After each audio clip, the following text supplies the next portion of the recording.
నమస్తే, welcome to Sakshi family. Nandu's visa scam ప్రపంచవ్యాప్తంగా ఉన్న తెలుగు వాళ్ళందరిలో ఇప్పుడు ఈ విషయం మీదే పెద్ద ఎత్తున చర్చ నడుస్తుంది.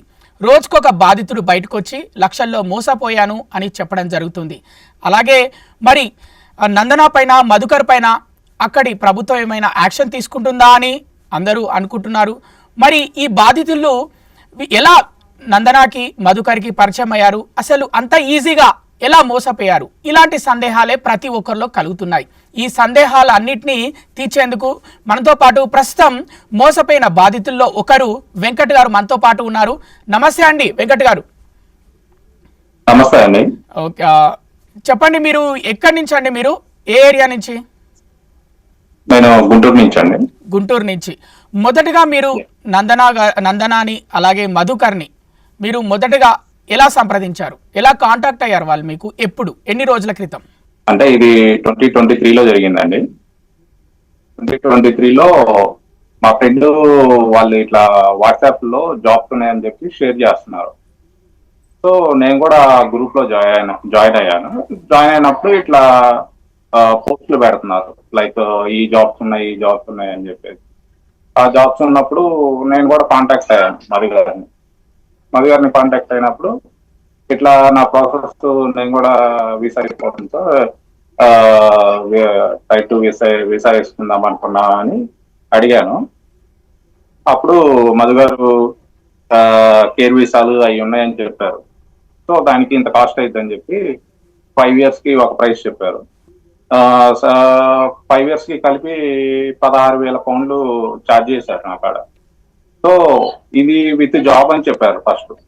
సో జాబ్ ఉంటేనే నేను కేర్ వీసా వేసుకుంటాను సార్, జాబ్ లేకపోతే నేను వీసా వేసుకోను అని చెప్పారు. సో కంపల్సరీ జాబ్ ఉంది అన్నారు. అండ్ దెన్ జాబ్ కనుక ఇప్పిపోతే నీ మనీ నీకు ఇప్పించే బాధ్యత నాదన్నారు. సో నేను ఆ కాన్ఫిడెంట్ తో, అంటే అప్పుడే నాకు తెలుసు వీళ్ళు నందూస్ వరల్డ్ ఇట్లా చేస్తారు, అంటే వీళ్ళకి యూట్యూబ్ ఫ్యామిలీ ఉంది, ఇట్లా వీడియోలు చేస్తారని తెలుసు. అందువల్ల నేను వీళ్ళ ద్వారా ప్రొసీడ్ అయినప్పుడు అడిగి బోరు నమ్మకం కూడా చేస్తారని చెప్పేసి నేను అనుకున్నాను. చేసినప్పుడు ప్రాసెస్ దగ్గర 6 months తీసుకున్నారు. లైక్ ఫస్ట్ ఒకటి ఆఫర్ లెటర్ ఇచ్చారు, అది మళ్ళీ రిజెక్ట్ తీసేసుకున్నారు. మళ్ళీ ఇంకో ఆఫర్ లెటర్ ఇచ్చారు, తర్వాత కాస్ట్ పంపించారు. కాస్ట్ పంపించినప్పుడు ఇనిషియల్ గా నేను ఒక 2,000 పౌండ్లు 3,000 పౌండ్లు పే చేశాను. తర్వాత కాస్ట్ ఇచ్చినప్పుడు మిగతా అమౌంట్ ఇస్తేనే డ్రాఫ్ట్ కాస్ట్ ఇస్తాం మనకి. సో ఆ కాస్ట్ ఉందా లేదా అని మీ డీటెయిల్స్ కరెక్ట్గా ఉన్నాయా లేదా చెక్ చేసుకోమన్నారు. చెక్ చేసుకోమన్నప్పుడు నేను అది చెక్ చేసుకున్నాక నాకు డ్రాఫ్ట్ క్యాష్ ఇచ్చారు. అమౌంట్ ఇస్తే ఫుల్ క్యాష్ పంపిస్తాం అని చెప్పారు. సో రిమైనింగ్ అమౌంట్ అనేది నేను మొత్తం టోటల్ 16,000 పౌండ్స్ క్యాషే ఇచ్చానండి వాళ్ళకి. సో ఒక పర్సన్ ఒక లొకేషన్కి వెళ్ళమని చెప్తాడు, ఆ లొకేషన్ లో క్యాష్ ఇవ్వమంటారు. సో ఆ క్యాష్ అక్కడ ఇచ్చేసి మనం వెళ్ళిపోవాలి. సో ఇది జరిగింది. సో వీసాగా వచ్చాక ఏమైందంటే ఆ కంపెనీ లేదు, ఆఫీస్కి వెళ్తే వాళ్ళు లేరు, అంటే నైజీరియా వాళ్ళు ఆఫీస్కి వెళ్తే లేకపోయేసరికి నేను మధు గారిని అడిగితే వాళ్ళు వస్తారు ఇదిగో అదిగో అని చెప్పి కాలక్షేపం చేశారు. తర్వాత కొంచెం గట్టిగా అడుగుతుంటే వేరే కంపెనీలో ఇప్పిస్తా అది అని చెప్పారు. వేరే కంపెనీలో ఇస్తా అన్నాక అది ఒక 6 నెలలు ఉన్నా ఇప్పిలేదు వేరే కంపెనీలో. ఇక చేసేది వెళ్ళాక ఏంది మరి అమౌంట్ ఇస్తా అన్నారు కదా, జాబ్ లేకపోతే ఆ అమౌంట్ అని ఇవ్వండి, నేను ఇండియా వెళ్ళిపోతా అన్నాను. సో ఈ లోపే నాకు ఈ వీసా రీవోక్ పడింది. ఆ రీవోక్ పడంగానే నేను ఇండియా, దానికి ఒక 1 month బిఫోర్ ఇండియా వచ్చేసాను. 16 pounds అంటే అక్కడ 16 pounds ఎంతకు, అసలు మీరు ఎంత వరకు మోసపోయారు సార్ ఇప్పటి వరకు? వారికి ఎంత డబ్బు ఇచ్చారు? 16,000 16,000 పౌండ్లు. 16,000 పౌండ్లు. 16,000 పౌండ్లు అంటే ఇండియన్ కరెన్సీలో ఎంత? దగ్గర అప్పుడున్న పౌండ్ రేట్ ప్రకారం 110 రూపాయలు అట్లా ఉండేదండి. సో 18 లక్షలు మోసపోయినా. 18 లక్షలు మోసపోయారు మీరు ఇప్పటి వరకు? అవునండి. సో ఇండియా వచ్చి ఎన్ని రోజులు అవుతుంది సార్ మీరు? ఇండియా వచ్చి ఇప్పుడు 2 years అవుతుందండి. 2 years అవుతుంది. మరి ఇన్ని రోజులు ఇప్పుడు రీసెంట్ గా అంటే మీరు ఇప్పుడే ఎందుకు మాట్లాడుతున్నారు? మరి మీరు అప్పుడు ఒక 1 year బ్యాక్ అంతకుముందే మాట్లాడొచ్చు కదా మరి మీరు ఈ విషయం మీద. నేను మెసేజ్ చేస్తున్నా అండి మధు గారికి. తను ఇప్పుడు నేను ఇవాళ మెసేజ్ చేస్తే ఒక 4 days అట్లా రిప్లై ఇస్తాడు, ఒక మెసేజ్ పెడతాడు, ఓకే సరే అని అంటూ మెసేజ్లు పెడతారు. సో నేను యూకే నుంచి ఇండియా వచ్చాక నా వాట్సాప్ నెంబర్ యూజ్ అయినప్పుడు వేరే వాళ్ళకి వెళ్ళిపోద్ది ఆ నెంబరు. సో నా నెంబర్ అట్లా వెళ్ళిపోయినట్టు అంతా వాళ్ళ దగ్గర అదే ఆ ఫోన్ నెంబర్ లో ఉండిపోయింది. ఇండియా వచ్చాక కూడా నేను తనకి మెసేజ్ చేశాను. సో ఎన్ని మెసేజ్ నేను అట్లీస్ట్ పోగొట్టుకునే అమౌంట్ లో ఒక హాఫ్ అమౌంట్ అని ఇవ్వండి, లైక్ 8,000 ఫోన్లు అని ఇవ్వండి అంటే ఎక్కడ పోగొట్టుకున్నామని వ్యంగ్యంగా క్వశ్చన్ చేశారు. ఎక్కడ పోగొట్టుకున్నావు సగం డబ్బులు, నా దగ్గర ఎందుకు పోగొట్టుకున్నావు నువ్వు అనే క్వశ్చన్లు చేశాడు నాకు. మీ దగ్గరే కదా ప్రాసెస్ చేసుకుని, మీ దగ్గర పోగొట్టుకోకుండా ఎక్కడ పోగొట్టుకున్నా అని చెప్పాను. నేనే కాదు కదా మొత్తం తీసుకుంది, ఎంప్లాయర్ కూడా తీసుకున్నారు అన్నాడు. సరే ఎంప్లాయర్ తీసుకుంటే తీసుకున్నాడు, మరి మీరు తీసుకునే అమౌంట్ నాకు ఇవ్వండి. సో నేను మీ ద్వారా ప్రొసీడ్ అయినా కానీ ఎంప్లాయర్ ద్వారా కాదు కదా. సో ఎవరి ద్వారా ఇప్పించారో అది మీరు చూసుకోవాలి ఎంప్లాయర్ ద్వారా. నా అమౌంట్ అయితే నాకు ఇవ్వండి అని చెప్పేసి నేను అడుగుతూనే ఉన్నాను. సో ఎన్నిసార్లు ఉన్న నెంబర్లు అనేది తన నుంచి రెస్పాండ్ రావట్లేదు. తర్వాత ఇంకా బ్లాక్ చేశాను ఇప్పుడు అప్పటి నుంచి ఇంకా నేను కూడా మెసేజ్ చేయట్లేదు. మీరు ఇప్పటికీ కూడా కాంటాక్ట్ లో మీతో మధుకర్ మాట్లాడతాడా? ఇప్పుడు కూడా చాటింగ్ చేస్తాడా మీతో? లేదు, ఇప్పుడు చార్జ్ చేయట్లేదు. ఎన్ని రోజుల ముందు వరకు మాట్లాడేవారు? అంటే ఈ స్కామ్ బయటకు రానంత వరకు మాట్లాడిందా? అవునండి. అంటే ఎన్ని రోజుల ముందు వరకు? 2025 లో కూడా నేను మెసేజ్ చేశాను, జూలైలో అట్లా. ఇట్లా డబ్బులు పంపించాను సార్, కొంచెం ఇబ్బంది అవుతుంది, కష్టంగా ఉంది, లోన్లు తెచ్చుకున్నాను, అవి కట్టుకోవాలని చెప్పేసి అడిగినా కూడా తన సైడ్ నుంచి నాకు అసలు రెస్పాన్స్ రాలేదు. సో ఇప్పుడు ఏంటంటే ఇప్పుడు అందరు బయటకు వస్తున్నారు, ఒక్కొక్కరు వస్తున్నారు కాబట్టి నేను కూడా ధైర్యం చేసి బయటకు వచ్చాను. అసలు యూకేలో జాబ్ ప్రాసెస్ ఎలా ఉంటుందండి? యూకేలో జాబ్ ప్రాసెస్ ఎట్లా అంటే అండి, ఇప్పుడు మనం స్టూడెంట్ వీసా మీద వెళ్ళాక పిఎస్డబ్ల్యూ వచ్చింది, స్టూడెంట్ కంప్లీట్ చేసుకున్న ఎంఎస్సీ అయిపోయింది, తర్వాత పిఎస్డబ్ల్యూ వచ్చింది, అది కూడా కంప్లీట్ చేసుకున్నాం. సో మనం ఏంటంటే అక్కడ రెఫరెన్స్ అయితేనే మనకి ఎక్కువ పని చేస్తుంది. సో రిఫరెన్స్ లేకుండా మనకి ప్రొఫెషనల్ జాబ్స్ అనేది చాలా రేర్గా వస్తాయి, లైక్ 100లో ఒక 5-10 మెంబర్స్ అట్లా వస్తాయి. సో ఇట్లా అవ్వదని చెప్పేసి నేను బ్యాక్ డోర్ త్రూ ప్రొసీడ్ అయ్యాను మధు గారి ద్వారా. సో మీరు యూకేలో ఉన్న వాళ్ళే ఇలా మోసపోతే మరి ఇండియాలో ఉన్న వాళ్ళ పరిస్థితి ఏంటి, మిగతా దేశాల్లో ఉన్న వాళ్ళ పరిస్థితి ఏంటి?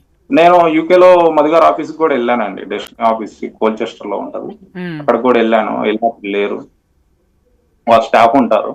స్టాఫ్ ఉన్నప్పుడు సార్ లేడు, బయటకు వెళ్ళిపోయారు, కాసేపు అటు ఊరే అవుట్ ఆఫ్ స్టేట్ వెళ్ళారు అని చెప్పారు. 2-3 సార్లు వెళ్ళాను పోలీస్.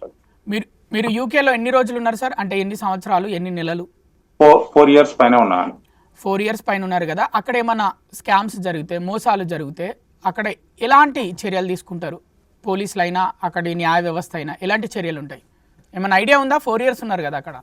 4 years ఉన్నామా అంటే ఇప్పుడు మనం పోలీస్ సైడ్ వెళ్ళేదాకా అయితే లేదు, ఎంతసేపటికి మనం జాబ్ చేసుకున్నామా వచ్చామా, లైక్ స్టడీస్ కంప్లీట్ చేసుకున్నామా తర్వాత జాబ్ చేసుకున్నామా వచ్చామా అనే థాట్లోనే ఉన్నాం.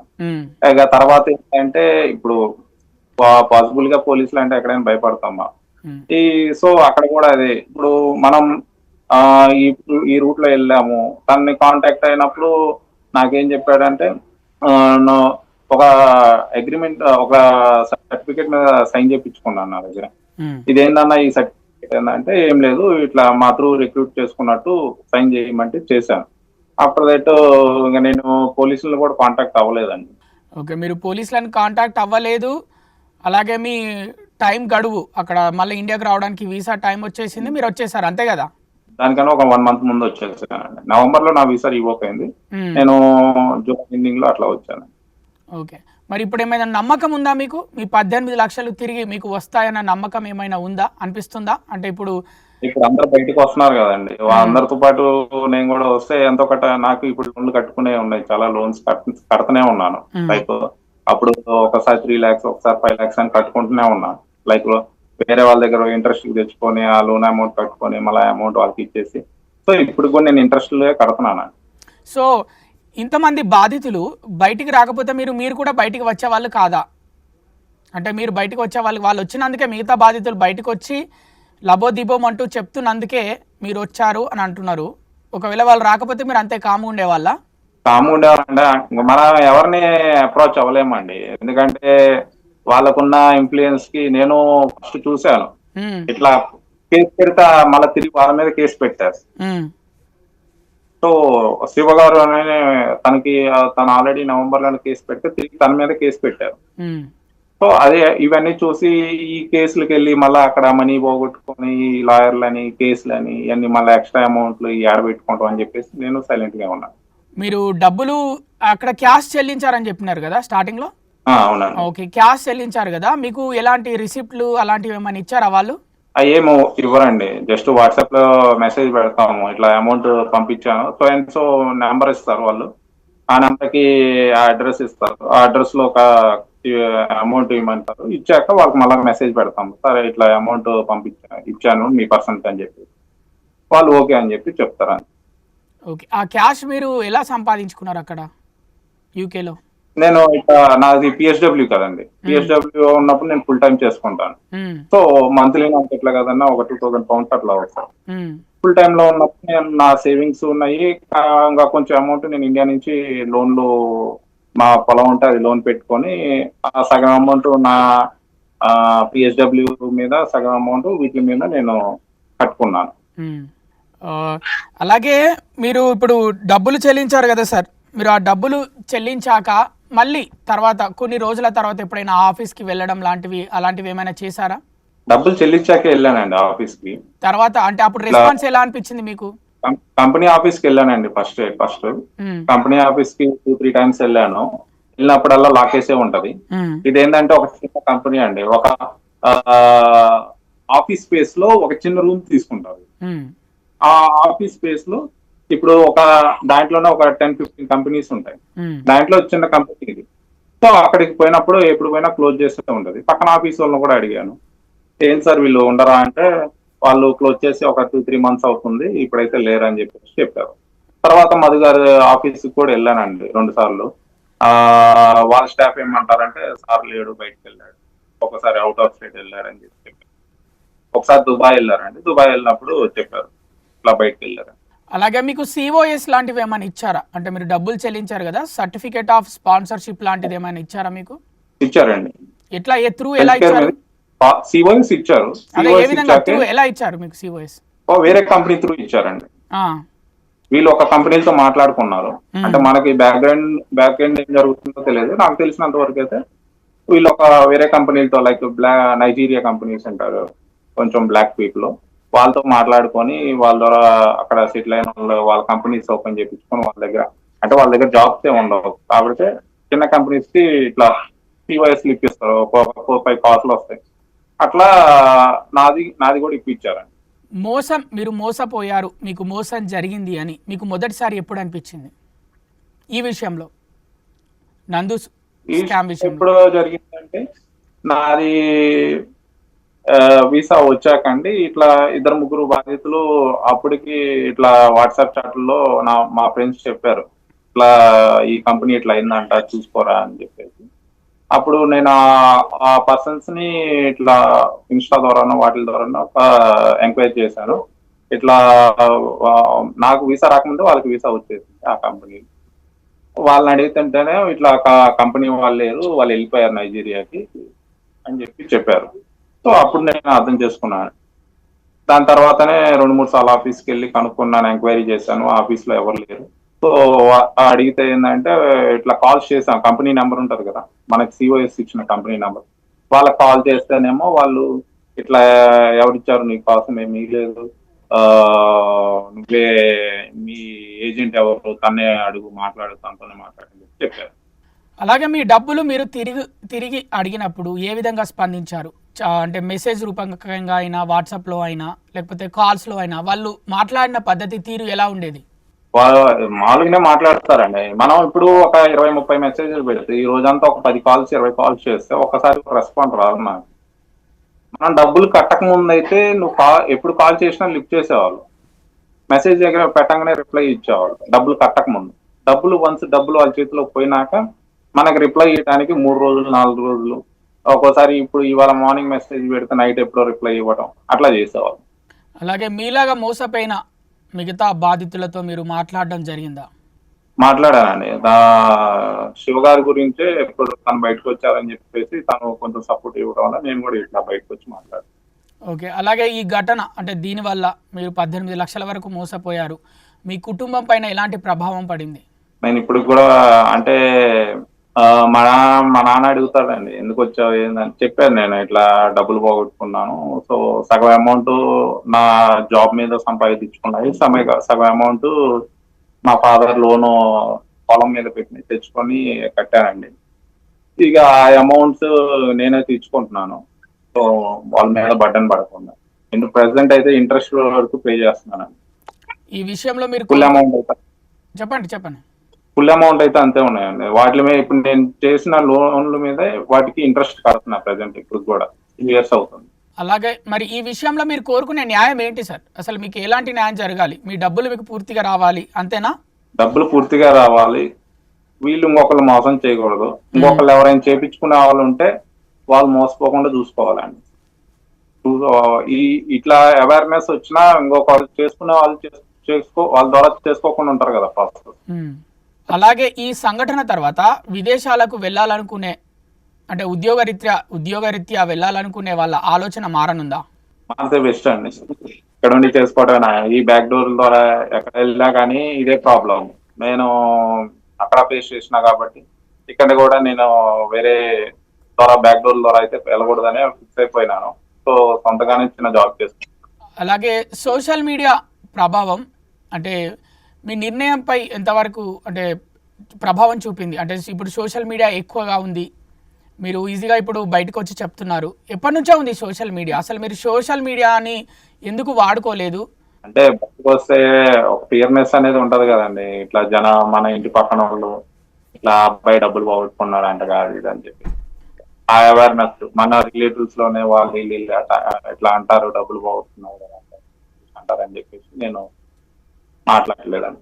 అక్కడ మీకు నందూస్ వాళ్ళు మధుకర్ మీకు ఉద్యోగం ఇప్పిస్తే నెల జీతం ఎంత వస్తుందని మీకు చెప్పాడు? 2000 pounds వస్తుందండి, 40 hours చొప్పున. మనకి 40 hours కాంట్రాక్ట్ ఉంటుంది. ఇండియన్ కరెన్సీలో ఎంత? ఇప్పుడున్న ప్రెసెంట్ పౌండ్ రేట్ ప్రకారం చూసుకుంటేనేమో 2,50,000 దాకా వస్తుందండి. 2,50,000 వరకు. అవును, ట్యాక్సెస్ అన్ని పోను మనకి 1,800-1,900 pounds అని వస్తాయి.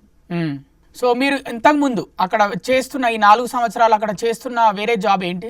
నేను అక్కడ రిసెప్షన్ జాబ్ చేశానండి. దాంట్లో ఎంత వచ్చేది మీకు? నాకు అదేనండి 1,800 pounds వచ్చాయి. సో కొంచెం ఇంకా బెటర్ గా ఉండడానికి మీరు ఈ జాబ్ కి ట్రై చేశారు అంతే కదా? అవును. ఇప్పుడు ఈ 18 లక్షలు మీరు సొంతంగా యూకేలో ఉండి సంపాదించుకున్నావా, ఇంటి నుంచే ఏమైనా పంపించారా మీకు? ఇంటి నుంచే అండి. సగం అమౌంట్ నా సంపాదించుకున్నాయి, సగం అమౌంట్ లోన్ తెచ్చుకున్నాను ఇంటి దగ్గర. ఓకే. అలాగే యూకేలో మీలాగా చాలా మంది తెలుగు వాళ్ళు ఉంటారు, భారతదేశం నుంచి వచ్చిన వాళ్ళు ఉంటారు. అసలు అక్కడ ఎలాంటి పరిస్థితులు ఉంటాయండి? ఉద్యోగం చేస్తారు కదా, అంటే ఏమైనా ఇబ్బందులకు గురయ్యారా మీరు? అంటే ఈ విషయం తర్వాత ఇబ్బందులకు గురయ్యారా? మొదటి నుంచి కూడా యూకేలో ఉంటున్నప్పటి నుంచి కూడా ఇబ్బందులు ఉన్నాయా?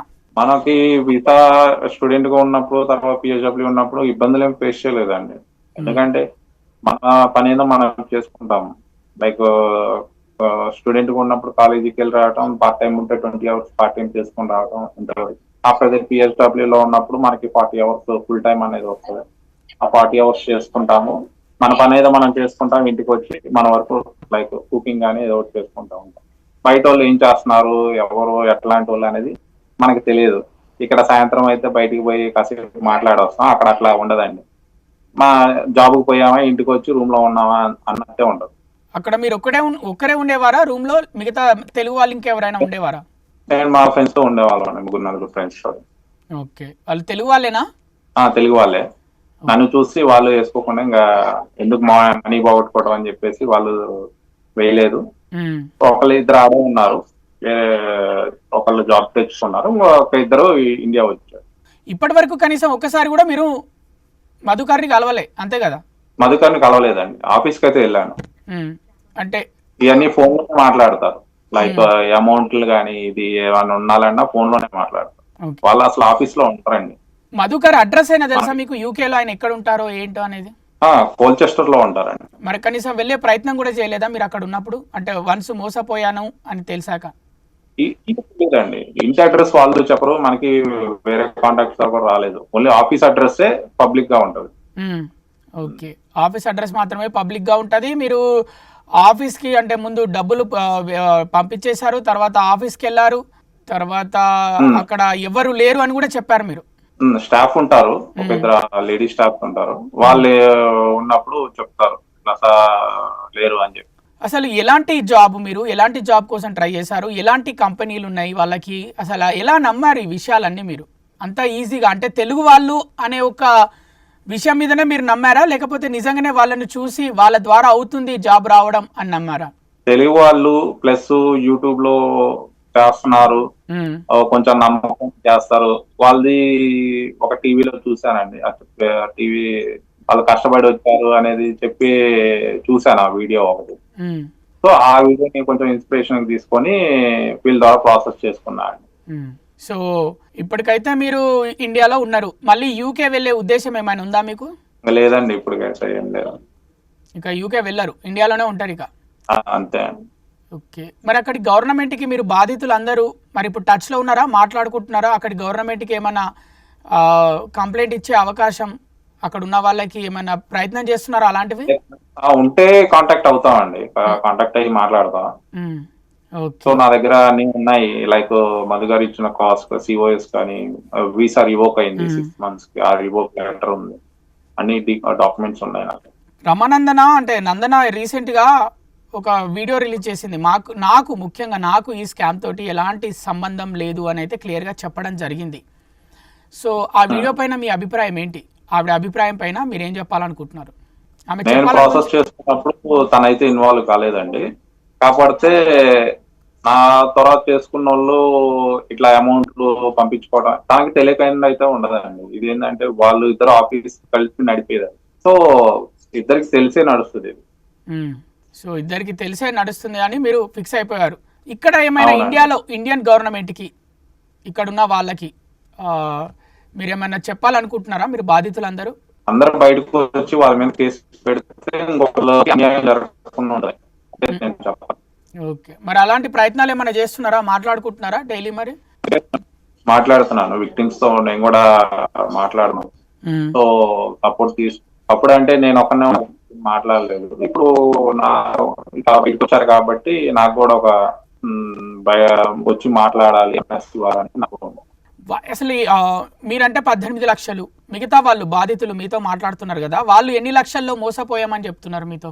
వాళ్ళు ఒకళ్ళు 20 లక్షలు 25 లక్షలు అంటే వచ్చిన వాళ్ళ కాడ వచ్చినట్టు తీసుకుంటున్నారంటే మినిమం అమౌంట్ అయితే ఉంటది 16 లక్షలు మినిమం అమౌంట్, 16,000 పౌండ్లు మినిమం అమౌంట్. స్టార్టింగ్ అమౌంట్ 16 లక్షలు, అది మనం ఇండియన్ రూపీస్ లో కన్వర్ట్ చేసుకుంటే 18 లక్షల నుంచి స్టార్ట్ అవుతుంది. ఓకే, 18 లక్షలు మినిమం స్కామ్ చేసిరు ఒక్కొక్కరి దగ్గర. అవునండి, బాధితులకి. అవును. ఇక్కడ అంటే మన 2 తెలుగు స్టేట్స్ లో కూడా వాళ్ళకి సంబంధించిన ఫ్యామిలీ మెంబర్స్ చుట్టాలు ఉన్నారు కదా, మరి మీరు బాధితులు వాళ్ళని వెళ్ళి కలిసే ప్రయత్నాలు ఏమైనా చేస్తున్నారా? ఇప్పుడు వాళ్ళు అబ్స్కాండ్ అయినట్టు చూస్తున్నానండి, ఉంటే పోయి మాట్లాడదామనే ఉన్నాను. బట్ నందు వాళ్ళ ఫ్యామిలీ కానీ మధు వాళ్ళ ఫ్యామిలీ కానీ అబ్స్కాండ్ అయినట్టు చెప్తున్నారు. వాళ్ళ అడ్రస్లు అయితే తెలుసండి, ఒకసారి వెళ్దాం అనుకున్నప్పుడు వెళ్తాం అందరం. బట్ వీళ్ళు ఇన్ఫ్లుయెన్స్ చేస్తారండి, మాకు వాళ్ళు తెలుసు వీళ్ళు తెలుసు అని చెప్పేసి ఇన్ఫ్లుయెన్స్ చేసి వాటి వల్లే కొంచెం భయపడతారు జనాలు కూడా. ఎందుకంటే కేసు తెచ్చుకుంటే మళ్ళీ అక్కడికి వెళ్ళలేము, ఏం చేయలేము, మళ్ళీ వాళ్ళకి వీళ్ళకి డబ్బులు కట్టాల్సి వస్తుంది అని చెప్పేసి బయటికి రాలేదు ఎవరు.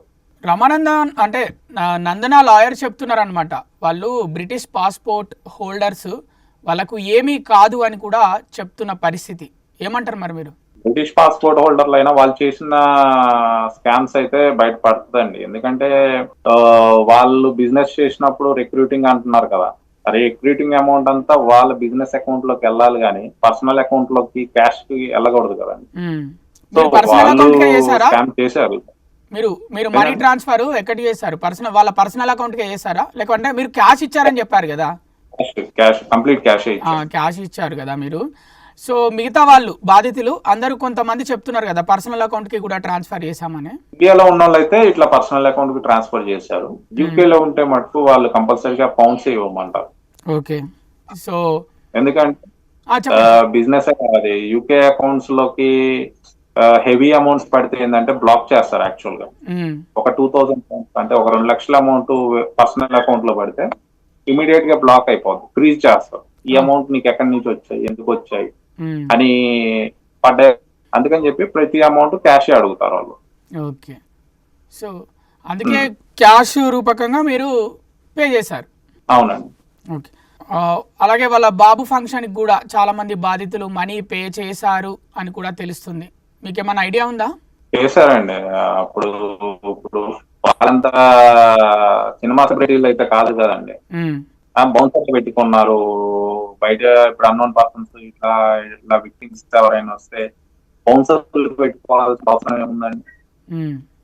తప్పు చేయని వాళ్ళు ఆ అమౌంట్స్, వాళ్ళకి ట్రాన్స్ఫర్ అయిన అమౌంట్స్ ఇవన్నీ హిస్టరీ ఒకసారి తీస్తే వాళ్ళు ఇప్పుడు మొన్న ఒక నందన గారు ఒక వీడియో పెట్టారు, ఇట్లా ఈ లోన్స్ ఇచ్చాం మేము అని చెప్పేసి. లోన్స్ ఇస్తే ఆ లోన్ అమౌంట్ స్టూడెంట్ అకౌంట్ లో పడ్డట్టు వాళ్ళు పంపించిన చూపించగలరు కదండి. ఆ అమౌంట్ చూపించమనండి వాళ్ళ.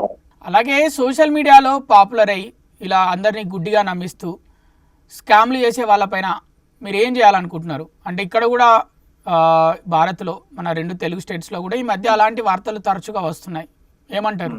నేనేమంటా అంటే అసలు ఎవరిని నమ్మకూడదు. అసలు మనీతో పని ఏదైతే అసలు చేసుకోకూడదు. మనం ప్రాసెస్ అనేది చేయించుకోకూడదు. డబ్బులు కట్టాలి, డబ్బులు కడితే మనకి జాబ్ వస్తుంది లేకపోతే ఏదైనా వస్తుంది అనేది అది ఎంత పెద్ద ఇన్ఫ్లుయెన్సర్లు అయినా మనం వాళ్ళ దగ్గర ప్రాసెస్ అయితే చేయించుకోకూడదు. మీరు ఇక యూకేకి వెళ్ళరు, ఇండియాలోనే ఉంటారు. 18 లక్షల రూపాయలు మోసం చేసిరు. అలాగే ఇక్కడ ఉన్న బాధితులందరితో కలిసి ఇక్కడ గవర్నమెంట్కి కంప్లైంట్ ఇవ్వాలనుకుంటున్నారు. సో మీ నెక్స్ట్ స్టెప్ అంటే ఇప్పుడు ఇండియాలో ఉంటున్నారు కదా, ఏం చేస్తున్నారు? అసలు మీరు ఏం చేయాలనుకుంటున్నారు? ఇక్కడ ఏం వర్క్ ఏంటి మీరు చేసేది? నేను నా చిన్న బిజినెస్ చిన్న జాబ్ చేసుకుంటున్నా అండి. సో ప్రెసెంట్ అయితే అందరూ విక్టిమ్స్ అందరూ బయటకు వచ్చి మాట్లాడితే నేను కూడా వస్తానండి. సో అందరం కలిసి మాట్లాడి ఏం చేయాలి, ఎట్లా దీన్ని ముందుకు తీసుకెళ్ళాలి అండ్ మనీ ఎట్లా తెచ్చుకోవాలి వాళ్ళ దగ్గర నుంచి అనేది చూస్తున్నాం.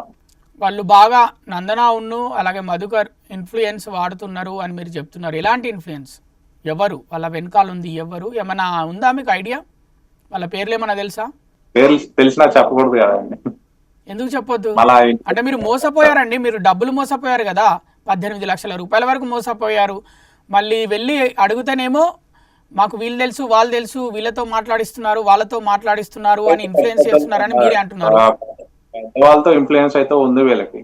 తిరిగి కేసు పెట్టించారు, అది నేను కూడా చూశాను.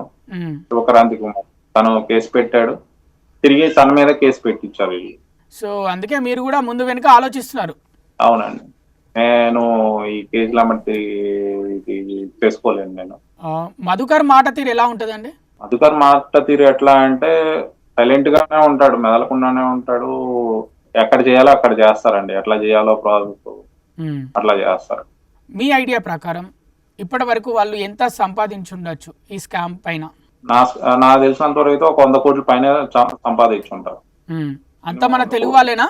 తెలుగు వాళ్ళు ఉన్నారు, ఇండియన్స్. ఎందుకంటే వాళ్ళు పెట్టే వాట్సాప్ గ్రూపుల్లో మనం ఒక్కలమే కాదు, 1000 మంది 1500 మంది దాకా ఉంటారు వాట్సాప్ గ్రూపుల్లో. సో అందరూ జాయిన్ అవుతారు, లింకే కదా, ఆ లింక్ లో జాయిన్ అవుతావు. ఎవరికైనా ఇంట్రెస్ట్ ఉంది అంటే తన జాబ్స్ ఉన్నాయని చెప్పి పోస్ట్ చేస్తాడు. ఆ పోస్ట్ పెట్టినప్పుడు ఎవరైనా మెసేజ్ చేయొచ్చు ఇండియన్స్ అన్న. సో చేసిన మెసేజ్ చేసిన వాళ్ళందరికీ తను పంపిస్తాడు. ఫస్ట్ తక్కువ అమౌంట్ తో స్టార్ట్ చేస్తాడండి. ఇది 1 year 12K, ఇది 2 years 13K. సో 5 years తీసుకోండి, ఒకసారి మళ్ళా మధ్యలో వీసా రెన్యువల్స్ కి డబ్బులు కట్టాల్సిన పని ఉండదు అని చెప్పేసి 5 years వీసా ఇప్పిస్తాడు అందరికీ. దానికి ఎక్కువ అమౌంట్, మధ్యలో మళ్ళీ వీసా రెన్యువల్ చేసుకోవాల్సిన పని ఉండదు, మీకు 5 years ఉంటే ILR వస్తుంది అని ఇట్లాంటి మాయ మాటలు చెప్తారు. ఓకే, అంటే మధుకరే మాట్లాడతాడా లేకపోతే ఇంకెవరైనా ఆయనకు సంబంధించిన వాళ్ళకు సంబంధించిన ఆఫీస్ లో ఉన్న మిగతా వ్యక్తులు మాట్లాడతారా? తనే మాట్లాడతాడండి, మెసేజ్లు తనే చేస్తాడు, ఫోన్ తనే మాట్లాడతాడు. ప్రాసెస్ లైక్ ఇప్పుడు అప్లికేషన్ ఏదైనా ఫిల్ చేయాలంటే వాళ్ళ స్టాఫ్ ఫిల్ చేస్తారు. సో అలా ఈజీగా అంటే అప్లికేషన్ అయితే స్టాఫ్ ఫిల్ చేస్తారు, మిగతాదంతా ఆయన మాట్లాడతాడు కాబట్టి ఈజీగా నమ్మేస్తారా? అంతేనా? అంతే అండి.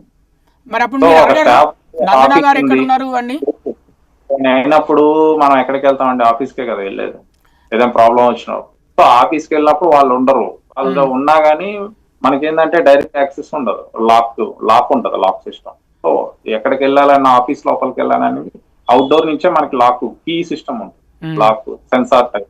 సో అది తీసుకొని అది మనకి వాళ్ళ యాక్సెస్ ఇస్తేనే మనం లోపలికి వెళ్ళగలం, లేకపోతే వెళ్ళలేము.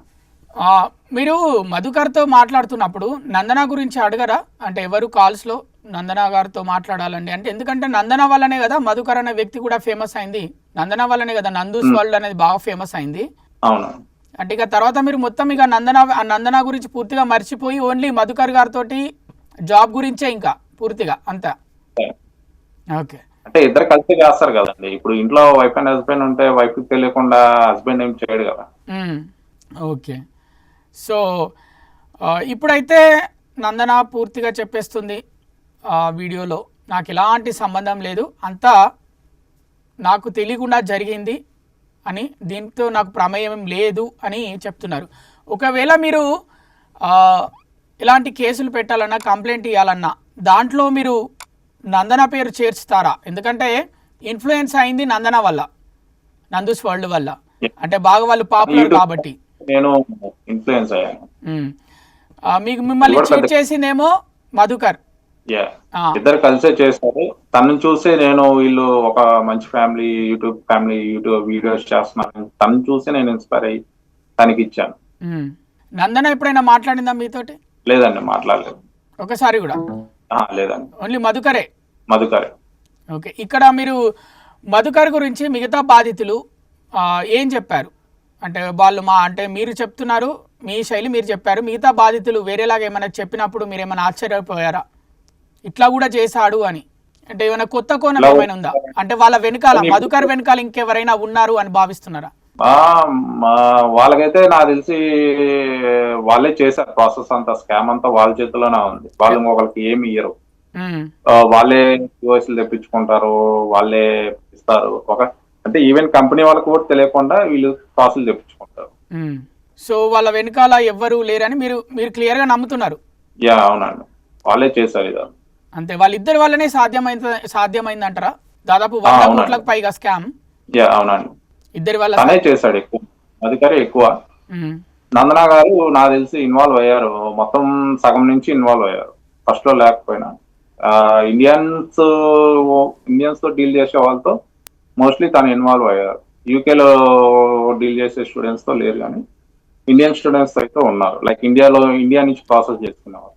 ఓకే అండి వెంకట్ గారు, థ్యాంక్ యూ. మాతోటి ఈ నందూస్ వీసా స్కామ్ గురించి, అలాగే ఉద్యోగాలు ఇప్పిస్తామని డబ్బులు తీసుకొని మోసం చేశారు, అందులో మీరు ఒక బాధితులు, ఈ విషయం పైన మాతో జాయిన్ అయినందుకు థ్యాంక్ యూ అండి. మీ డబ్బులు మీకు రావాలని మనస్ఫూర్తిగా మా ఛానల్ తరఫున మేము కోరుకుంటున్నాము. అలాగే చాలామంది బాధితుల డబ్బులు కూడా తిరిగి వాళ్ళందరికీ రావాలని కూడా మా ఛానల్ తరఫున మేము కోరుకుంటున్నాము. సో మరి చూసారుగా వ్యూవర్స్, మరి ఇది నందూస్ స్కామ్ వల్ల వెంకట్ దాదాపు 18 లక్షల రూపాయల వరకు డబ్బులు మోసపోయాడు.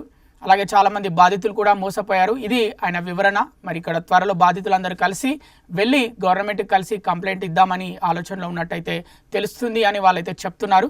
మరి చూద్దాం మరి ఏం జరుగుతుంది, మరికొన్ని రోజుల్లో తెలుస్తుంది. అప్పటి వరకు చూస్తూనే ఉండండి సాక్షి ఫ్యామిలీ.